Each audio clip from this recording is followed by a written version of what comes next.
आज देवगढ़ जिला बारकोट ब्लॉक माझी चाकुंडापाल महावीर क्लब आनुकूल्य महावीर हनुमान सुदृश्य मंदिर निर्माणार्थे भूमि पूजन उत्सव अनुष्ठित हो जाइछि।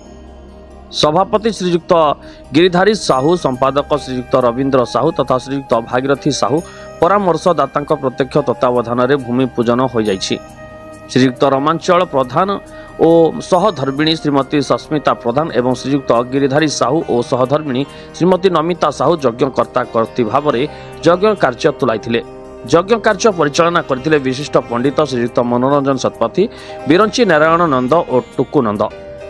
यह कार्यक्रम में विभिन्न अंचल संकीर्तन मंडली जोग देथिले।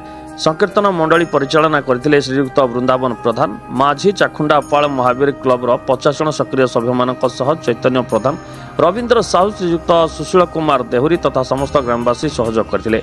यह अंचल बहु संख्यक महिला जोगदे यज्ञ स्थल में अंशग्रहण करथिले। मोट उपरे यज्ञस्थल लोकारण्य हो जाइथिला। सकाळ 9 घटिकार कलश आवाहन होइथिला बेले 12:45 समय होम कार्य आरंभ होई अपराह्न 4 घटिकार पूर्णाहुति होइथिला। अपराह्न 2 घटिका समय समस्त भक्त मैंने प्रसाद सेवन करथिले।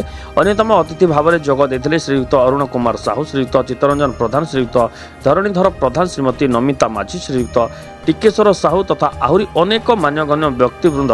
सर्वशेष भक्त मैंने पुष्पांजलि देथिले। यज्ञ कार्य सहयोग करिथिबा समस्त भक्त मानकु श्रीयुक्त रवींद्र साहू धन्यवाद जणाइथिले। देवगढ़ तपस्विनी पात्रक रिपोर्ट, ओडिसी खबर।